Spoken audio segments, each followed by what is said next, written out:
What is value of life? একটা ছোট্ট বাচ্চা তার দাদুর কাছে প্রশ্ন করে, দাদু what is value of life? দাদুর বক্তব্য একটু অন্যভাবে দেয়। দাদু বলে, what is value of life? আমি তোমাকে শেখাবো। দাদু এই কথা বলে বাচ্চাটিকে একটি ছোট পাথর দেয়। তোমার সাথে যারাই দেখা হোক তুমি তারাই বলো যে এই পাথরের মূল্য দিতে কত সে রাজি। তবে তুমি একটা কথা অবশ্যই মনে রাখবে যে এই পাথরটি তুমি কাউকে বিক্রি করবে না।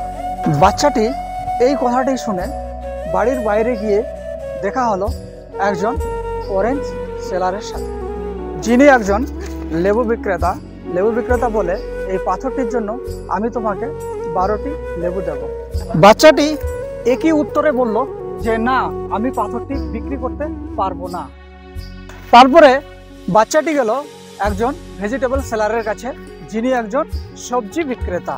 এই পাথরটির জন্য সবজি বিক্রেতা বলে, আমি তোমাকে 1 বস্তা আলু দেব, তুমি আমাকে পাথরটা আমার কাছে বিক্রি করে দাও।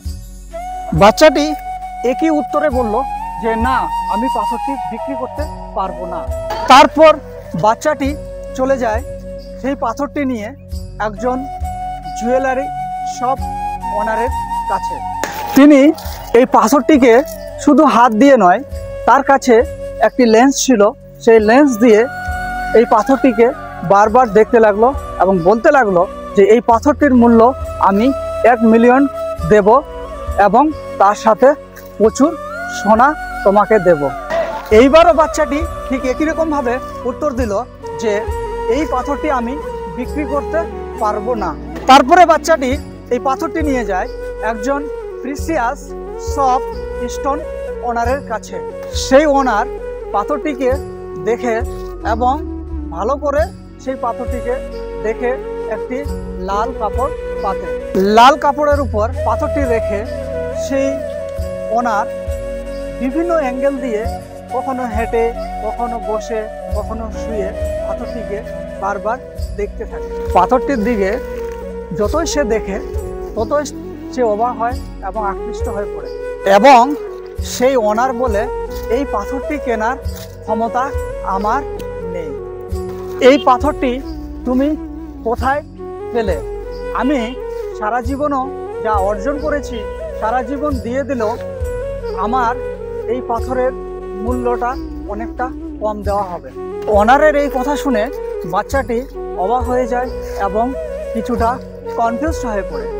ওই পাথরটি নিয়ে বাচ্চাটি চলে আসে দাদুর কাছে এবং পুরো ঘটনাটি দাদুকে খুলে বলে। দাদু এই পুরো ঘটনাটি শুনে বাচ্চাটিকে বলেন, দেখো, বিভিন্ন মানুষ বিভিন্নভাবে এর মূল্য নির্ধারণ করছিল। তুমি এটাও বুঝতে পারছিলে যে পাথরটা কতটা মূল্যবান ছিল, যার জন্য যে বা যিনি লাস্টে এই পাথরটিকে দেখেছিল তিনি বলেছিলেন যে এই পাথরটি কেনার ক্ষমতা আমার নেই।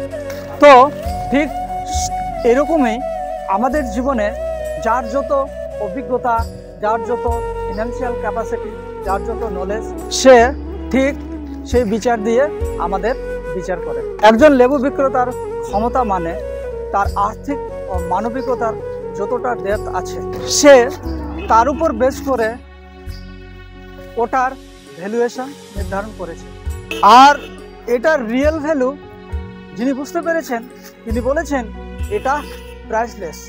ঠিক সেই রকমই don't fear, you will find someone who will give your right value. তুমি কখনো ভেবো না যে তোমার মূল্য নেই, সত্যি তুমি প্রাইসলেস, তোমার মূল্য সত্যি অনেকখানি বেশি।